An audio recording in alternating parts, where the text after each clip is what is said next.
तर नाशिकमधले दृश्य आपण बघतोय, तिथे आदित्य ठाकरे पोहोचलेले आहेत। तपोवन या ठिकाणी आदित्य ठाकरे पोहोचलेत। नाशिकमधली ही थेट दृश्य आपण बघतोय। वेगवेगळ्या ठिकाणी आदित्य ठाकरे हे भेटी देत आहेत, संबोधित करतायत कार्यकर्त्यांना। आणि आता नाशिकच्या तपोवन या ठिकाणी आदित्य ठाकरे पोहोचलेत आणि त्यांचे संपूर्ण सहकारी आणि कार्यकर्ते आज आदित्य ठाकरे नाशिकमध्ये आहेत। तर नाशिकच्या तपोवन या ठिकाणी आदित्य ठाकरे पोहोचलेले आहेत।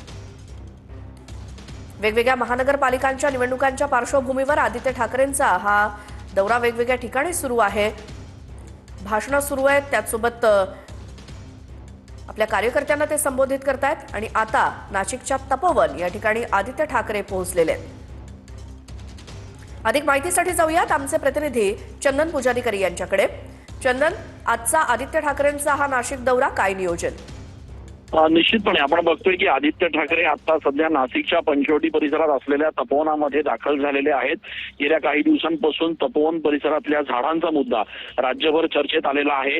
या ठिकाणी झाडांची कत्तल करू नये यासाठी पर्यावरण प्रेमी असतील, विविध राजकीय संघटना असतील, या मैदानात उतरलेले आहेत। कोर्टानं सध्या या संपूर्ण प्रकरणाला स्थगिती दिलेली असली तरी नेमकं हे प्रकरण काय आहे, इथे पर्यावरण प्रेमींचं काय म्हणणं आहे हे जाणून घेण्यासाठी आदित्य ठाकरे आता तपोवन परिसरात आलेले आहेत। इथल्या झाडांची ते पाहणी करणार आहेत आणि हा सगळा दौरा झाल्यानंतर ते या ठिकाणी नाशिकच्या विहितगाव या ठिकाणी एक जाहीर मेळावा देखील घेणार आहेत। खरं तर राजकीय दृष्ट्या हा मेळावा अत्यंत महत्वाचा आहे, कारण एकीकडे महाविकास आघाडीची घोषणा आज उद्यामध्ये होण्याची शक्यता असताना नाशिकमधल्या उमेदवारांचा प्रचार आदित्य ठाकरे आज या सभेच्या निमित्तानं करणार आहेत। त्याच्यामुळे आज नाशिकमध्ये आदित्य ठाकरे एकीकडे तपोवन परिसरातल्या झाडांची पाहणी करून पर्यावरण प्रेमींची चर्चा करणार आहेत, तर दुसरीकडे एक सभा घेऊन या ठिकाणी नाशिक महानगरपालिकेच्या प्रचाराचा नारळ देखील फोडणार आहेत। त्याच्यामुळे एकूणच आदित्य ठाकरे यांचा हा दौरा जो आहे तो सर्वार्थानं महत्वाचा मानला जातोय।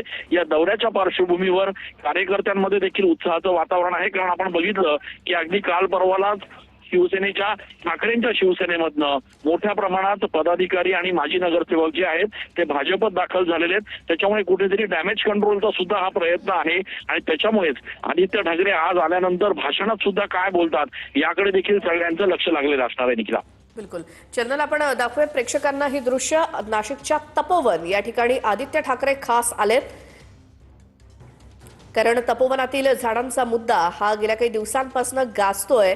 वृक्षतोड करू नये किंवा मग अनेकांनी पर्यावरण प्रेमींनी देखील इथं आंदोलनं केलेली होती आणि याच ठिकाणी आदित्य ठाकरे यांनी भेट दिली आहे। नाशिकमध्ये आणखी एक मेळावा सुद्धा आदित्य ठाकरे यांच्या उपस्थितीत होणार आहे आणि एकूणच महानगरपालिका निवडणुकीच्या प्रचाराचा नारळ देखील आदित्य ठाकरे आज नाशिकमधनं फोडणार आहेत।